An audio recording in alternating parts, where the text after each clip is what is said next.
Hey guys, welcome back to part two, as we're going to continue talking about my oil here at Sunlight Covenant Oils called Royalty. This is the Exodus 30 oil. And in the previous video, if you haven't seen that, go watch that first. I go in talking about the oil and talking about, going through the Exodus 30 portion and where it talks about how we're not supposed to make this oil or apply it to our skin. And so I kind of debunked that, and that it is supposed to be used for us today. There's a lot of misinterpretations, and when we read that scripture at face value, it appears to be such. But when you delve into the Hebrew side of things and Hebrew words, we are very much to be using it, and we are to be making it. However, with that being said, we're going to go into a little bit more detail about what's in this oil today. And but first, I want to start off by saying what's listed in Exodus 30 are 4 oils that are blended in with olive oil, which is the first pressed, cold pressed, extra virgin olive oil that was the only oil suitable for holy anointing oil purposes, whether it's the Exodus 30 oil or if you make a holy anointing oil with essential oils in it to set apart to anoint. You're to use olive oil, the first press, cold press, and we'll go into olive oil specifically in another video or when I post things at Sunlight Covenant Oils page on Facebook about olive oil and why it was supposed to be the first pressed, cold pressed olive oil. But for today's video, we're just going to go into the 4 ingredients that are listed in Exodus 30. But I will do a side note that these 4 ingredients were just the foundational ingredients that were used as a base to make a typical perfume. There was actually found that this holy anointing oil that was Yahuah's recipe that he gave to Moses, and it was commanded to be used throughout all generations, contained over 20 ingredients.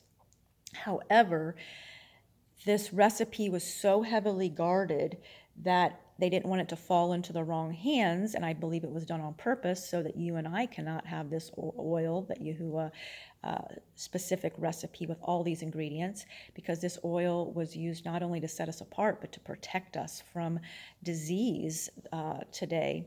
And so not all the ingredients are listed in there. And so we're only going to be talking about the ones that are listed. And one of the ingredients of the 4 in the foundational base essential oil perfume that was used to make perfume was actually, it's a lot of debate on this oil that was actually removed and replaced with calamus. And we'll go into that in more detail here in a little bit, but it appears that it was to be actually cannabis that was used, not calamus. And so even if we weren't to make this holy anointing oil, there's no way that we could actually make it anyway, because we don't have the list of all 20 ingredients, and what's listed in Exodus is only 4 of the 20 plus ingredients, and one of them is calamus, when actually should have probably been cannabis. And so we do with the best with what we have, and that's what I'm here to do, is to create this oil that Yahuah has given his people for us to use today to set us apart. It's specifically used for those that are in covenant, that have come out of the traditions and doctrines of men, and that are in covenant with Yahuah, that are back to the ancient paths, that are obeying his commandments, doing what he says to do, following in the footsteps of Yahushua, and having belief in Messiah. And this is what makes you set apart. And this oil is specifically not to be used for anything else but to be set apart and holy unto him. It's not to be used as a perfume or for common use, but to be holy and set apart unto Yahuah. And that's why he created it, because it was originally for the priests, and then it went down to anointing it with kings, to kings and prophets and such. And like I said earlier, it was to be used to cleanse the area after animal sacrifices, and it also stopped the plagues in Numbers 20 or Numbers 16. So Also, when we're making this oil, or when I make this oil today, we live in a totally different society. Back then, they had very limited resources and they used a very crude distillation process. So the formula for the holy anointing oil would have been very different than those that make it today, using only pure essential oils. So the 4 oils that are listed in Exodus chapter 20, or 30, I'm sorry, are myrrh, sweet cinnamon, calamus, cassia, and olive oil. So we're going to hit highlights of each of those oils and the benefits of them. So we'll start off with myrrh. Myrrh is mentioned 156 times in the Bible, the first mention being in Genesis 37, verse 25. And it's not only mentioned, the first oil mentioned in the Bible, but it's the last one mentioned in the Bible in Revelation 18:13. We can see in Esther 2:12 that Esther used myrrh for 6 months in preparation to becoming queen. We see it described in Song of Solomon, revealing another bridal tradition concerning the use of myrrh. It says in Solomon 1:13, a bundle of myrrh is my well-beloved unto me, and he shall lie all night betwixt my breast. So Esther also didn't do this alone, as scripture shows. She had the king's eunuch Haggai to guide her in how to prepare to become queen. And as believers today, we also have a guide, the Ruach HaKodesh, showing us how to be ready for his return, to prepare us to be the bride. So it's part of our bridal preparation. So in the same way that Esther prepared, the Spirit also betroths ones with oil of myrrh, which represents the fellowship of his sufferings and being conformed into his death. When Messiah returns, it says that in Psalm 45:8, I'll just read it to you, all thy garments smell of myrrh, of aloes, which is sandalwood, and cassia out of the ivory palaces whereby they have been made glad. So the Bible assures the believer that when the Messiah returns for his bride, he will actually smell these oils on him when he comes through the skies, as his garments will be soaked in these fragrances in the midst of his throne room. And so in Revelation 8:3 and 4, that tells us that the altar of incense continues to be used before the throne of Yahuwah in heaven for sweet smelling fragrances to go up. So this was interesting to me. Here I wrote in my notes, the Greek word for myrrh is Smyrna, which we read about that in Revelation, one of the churches, which shares the same root of the city and church mentioned in Revelation. Smyrna was the second church of the 7 churches of Asia John was instructed to write in Revelation. Interestingly, the church was distinguished by being persecuted and understood bitterness of mistreatment for the sake of the gospel. So this myrrh was also used as was given to Yahusha as a young child by the Magi in Matthew 2:11 and in Mark 15:13. It was also the last oil offered to Yahusha when he was hanging on the tree. Some of the things that myrrh does is acts as a pain reliever. It's anti-infectious, antiviral, antiparasitic, hormone-like, anti-inflammatory, anti-hypothyroid. It soothes skin conditions and supports the immune system. And it's also been found to be used as an anti-cancer and effective for prevention and treatment of breast and prostate cancer. And there's many, many other uses for myrrh. So and I'm just hitting highlights here. Those are just some of the things that I written or have in my notes here for these oils. So that's why I keep looking off to the side, because I don't want to miss anything, and I'm reading what I wrote, what I have here. Cinnamon bark is some of the things for cinnamon bark is it's very spicy oil. And you'll notice that cinnamon and cassia are very cinnamon-like in smell, and they're very spicy. So one of the things that good with using any spicy oils in general is always put them with a carrier oil, because some people have sensitive skin. So if you put them on neat or by themselves, they can burn. So always want to test a certain patch of your skin to make sure it's okay. But when you use it with a carrier oil, such as olive oil, it decreases that burning sensation, but you still get this spicy aroma. Cinnamon bark is used for gas, diarrhea, and upset stomach. It's used to combat viral and infectious diseases, and research has been unable to find that any type of virus, bacteria, or fungus can live in the presence of cinnamon. So you can understand why they used it after they did animal sacrifices, because it killed all of that stuff. And let's see, what else do I have? In the book of Proverbs, 7:17, it says, I have perfumed my bed with myrrh, aloes, and cinnamon. And whenever you see aloes in the Bible, it's sandalwood typically. Okay, so on to cassia. Cassia is similar to cinnamon. It's in the same family.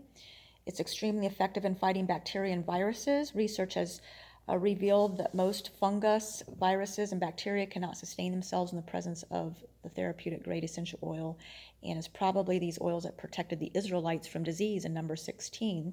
They stopped the plagues, but also protected them from any diseases, which is why they don't want us to have it, right? Because all the diseases and all the toxins in our bodies are being flooded with, constantly being bombarded on a daily basis in our air supply, water supply, food supply, being around those that have been, and shedding and all of that thing. So the benefits of cassia include support to the immune system. It helps fight effective against colds and flus just by inhaling it or rubbing it on the soles of your feet. Two of the best places to rub just essential oils in general is down your spine or on the soles of your feet. It gets into your body very quickly. Your foot and your hands are the map to your entire body. So it'll go right in and it'll absorb into every cell of your body within 20 minutes. This is very interesting. The Hebrew word for spice, cassia, is similar to the word to bow down or pay homage. Homage in Scripture means to honor another by bending low and deep respect. So we as the bride of Messiah are to do as Yahushua did and be humble servants toward all people. We are to bow down and pay homage to Yahuwah alone, which is why this is one of the ingredients Yahuwah put in this oil. Cassia spiritually speaks of being stripped of arrogance and pride and walking in humility with a servant's heart and attitude. It also is one of the fragrances mentioned in Psalm 45:8, as we described earlier, as being soaked in Yahushua's garments.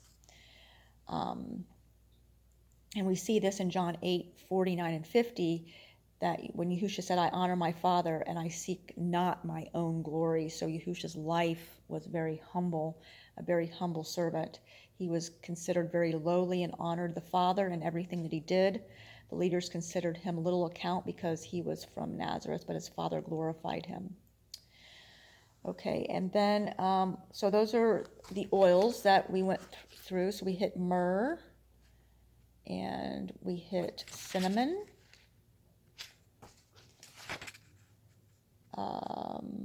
We hit cinnamon, we hit cassia, and then we'll talk about calamus a little bit later, because we're going to go into, I might do another video separately on that, but go into the mysterious ingredient that was removed and replaced with calamus. So olive oil, we're going to go into why olive oil was used. I'm just going to kind of read some highlights from my notes here. Olive oil is an oil obtained from the olive, obviously. There's over 100 olive presses that have been found, where the biblical Philistines also produced oil. These presses are estimated to have an output of between 1,000 and 3,000 tons of olive oil per season. Olive oil is used as a carrier oil, and the Bible clearly states that the only grade of olive oil suited for holy anointing purposes was the first oil. In Leviticus 24:2, it says, command the children of Israel that they bring the pure olive oil beaten from the light to cause the lamps to burn continually. Today, the first oil, or called sweet oil, is called virgin oil. Virgin oil is also a wonderful fragrance and flavor. The first oil is not pressed from the fruit, but drained and crushed from the fruit. The first oil, or virgin oil, serves as a spiritual picture of the bride of Messiah.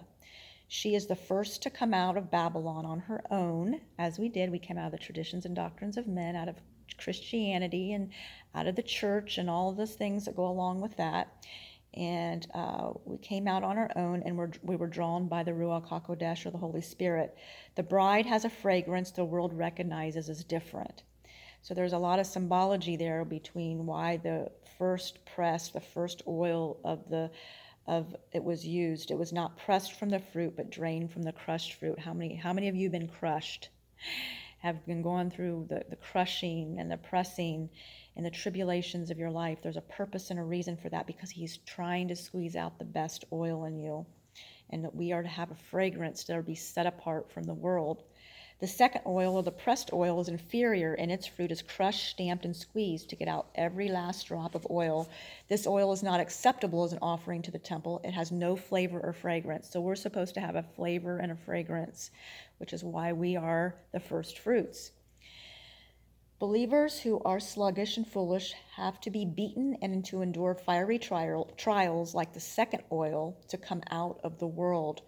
The choice is clear. Will a believer be fragrant offering to him, or be hard-pressed and remain tasteless to the world? It says in 2 Corinthians 2:14 and 15 that we are to be unto Elohim a sweet savor of Yahushua Messiah. So I want to stop there. I want to make these videos as short as possible. And in part 3, we're going to go into the mysterious fifth ingredient, and we're going to understand why they took out, what the nominees are for the ingredient that was taken out and replaced with calamus, when it actually should have been something else. And so we're going to go into that more detail, because that's more lengthy, and discover what the true ingredient probably really was. So, long story short, we are to be using this oil for today, but even if we weren't to be, there's no way we could make it the way that they made it back then, number one, and how they made it, because we don't even have all the ingredients and what's listed in Scripture. We know the Scripture has been tampered with. There's been a lot of things added and taken away, and one of the things that was added looks like was calamus, when it should have been probably cannabis.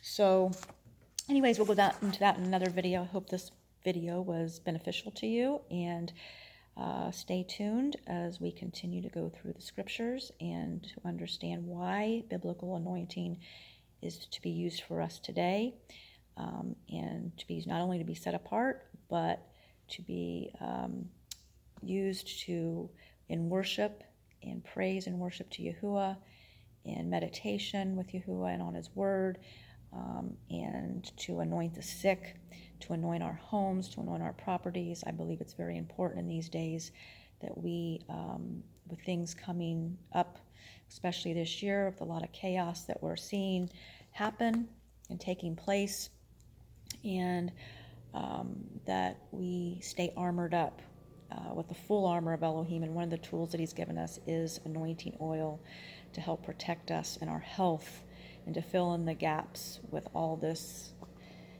nonsense and chaos that's going around, and our bodies, our temples are being bombarded with poisons on a daily basis. But He says we can drink poison and it will not harm us if we seek Him and are found in the shelter of the Most High. So when you combine anointing with oil with your faith, you will be healed in the name of Yahushua Messiah.